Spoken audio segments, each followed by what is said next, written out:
Don't be the missing piece. Just don't be the missing piece. We have the period from when we're born to when we die. We have that period of time. Pretty brief period of time. But we can't waste any of it. We can't afford to waste 1 minute of it. We need to be experiencing the most that we can experience of life. Sorrow. Yes, sorrow. Drink it in. Drink in your sorrow. Don't hide from it. Don't resist it. It's part of the river. Drink it in. Let it flood you and fill you. And give you grace and give you wisdom and give you depth. And let it push your boundaries out and open your heart and make you bigger and more empathetic, more sympathetic and more real than you've been before. Drink your sorrow and your joy. Let your joy come on inside of you like 1,000 angels singing. And let it shine out through your voice, in your eyes, in every part of you. Be totally alive. And that's how we can help the people in Haiti. And that's how we can help other people in other parts of the world. And that's how we can eventually bring about the garden. And don't let anyone tell you. Don't let anyone quote any silly scriptural things that tell you there are wars and there will always be wars and there are awful people and there will always be awful people and there will be prisons and killers and rapings and pillaging. Don't listen to that nonsense. That's not your nature. It's not the nature of the people in Afghanistan or the millions of Muslims that live around. It's not their nature. It's not the nature of the people in Palestine. It's not the nature of the people in Israel. It's not the nature of the people in China or Russia or any... We're all the same. I travel all over the world. I teach all over the world. And I tell you, people are just people. They all have golden, beautiful hearts. They all have little children living inside of them. They all just want to love and be loved. They all just want to play. They all just want to have their family and be healthy and be able to live full, rich lives. There's no difference anywhere you go. There are no such thing as bad people. There are frightened people who do bad things out of their fear. There are hungry people, starving people who do bad things out of their hunger and out of their starvation. There are desperate people who do desperate things out of their desperation. But there aren't any bad people out there. Oh, there's a little tiny group of sick people, sociopaths, but we're not even talking about that. So our job is to keep the vision all the time, the vision of our whole human family being a tree of blossoms and flowers and healthy leaves with birds singing and sunshine and rains and rainbows. We have to keep that vision. We have to believe in that vision. We have to live our individual lives as a dedication toward that vision. And I know no other way to start that path than through meditation.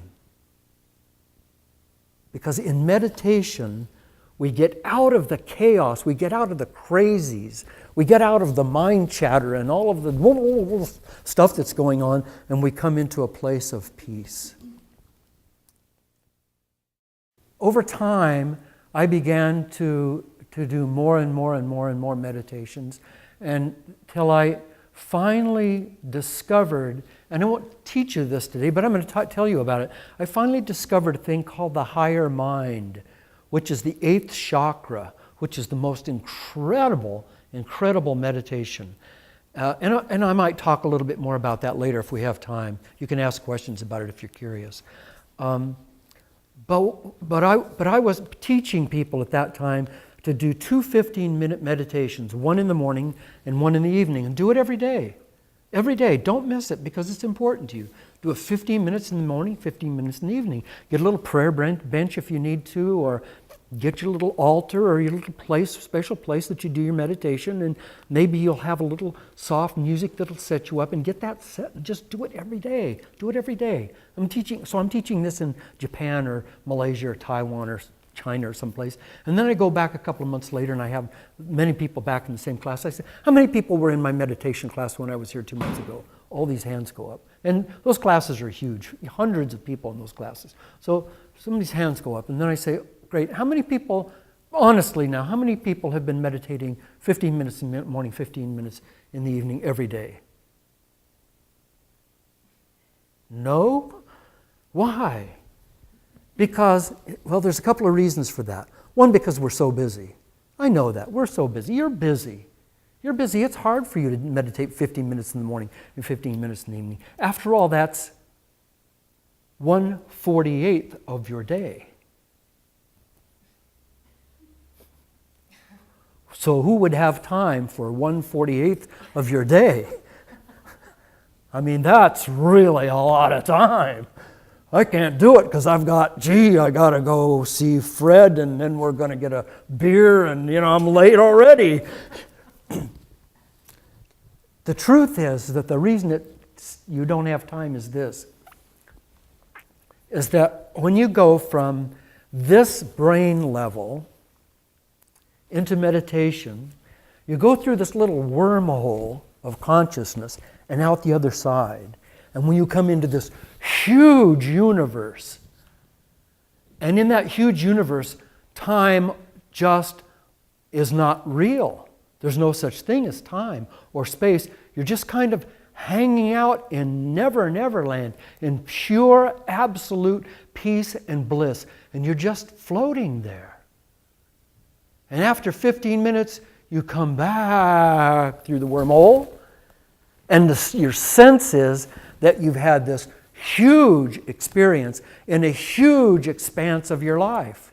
It's only 15 minutes. But the next time you get ready to go, you're going, whew, I don't know if I have time for that. Because what you're remembering is how big a deal it was.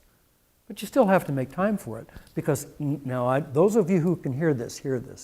Because after a while, and please believe me, this is absolute truth. After a while, that great, huge expansiveness, that time doesn't exist, begins to leak across into your everyday life. You know how every year that goes by, it seems like it was shorter than the year before? And then the next year is shorter than the year before that? And pretty soon you just get your Christmas stuff put away and it's time to go buy a tree. You know how that works? Oh, it's my birthday again. I thought it was last week. We still got cake in the refrigerator. It's like flipping. It's like if you were going to read the pages of your life and you're, oh, here's page 1. Wow, okay. Whoa, looky, a tricycle. Oh, wow. Page 2. And then you get to page 30. 30, 40, 50, 80. But what happens when you meditate regularly is that game stops because your conscious focus is somewhere else. Your conscious focus is on the eternity that we live in. Because we were never born and we will never die. I mean, death is the giantest lie. You can't die. How can you die? Every scientist knows that anything that's in creation is permanently in creation. You can transform energy. Any physicist will tell you this. You can transform energy, but you can't destroy it. You are eternal. You have been around forever in one form or another. When you leave this dimension, you'll go into the next dimension, which will be an expanded dimension. Just like when you were in your mother's womb for 9 months, that was your whole reality. You're going, well, it was only 9 months. Tell that to somebody who's in that little position for 9 months, that that's only 9 months. Try it out.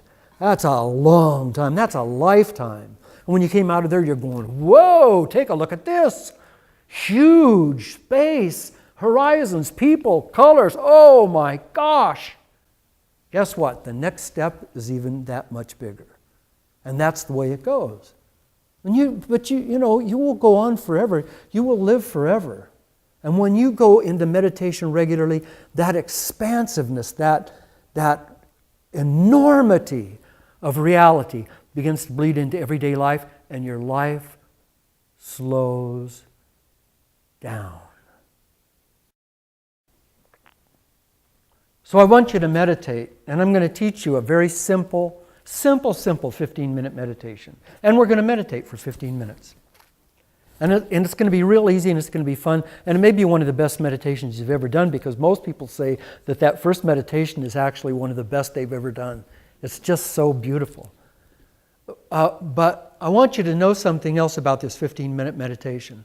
I'm not going to ask you to meditate 15 minutes in the morning, 15 minutes in the evening, because I know you're probably not going to do it. I'm going to ask you to meditate all that you can all the time. So if you're standing in a supermarket line waiting your turn, meditate. If you're sitting somewhere in a car waiting for somebody, like guys, I'm talking to you. You know? You're not going to go in with her while she's trying to exchange the slip for something with more crinoline or something. I mean, you're sitting in the car, don't sit there, hey, sports stations aren't on. Sit there and meditate. I mean, these are your opportunities. Meditate. If you're at a job and you have lunch, how long does it take to eat your sandwich? The rest of the time you can meditate. Can't meditate because people are bothering you? Go in the bathroom, close the stall, sit down. Meditate.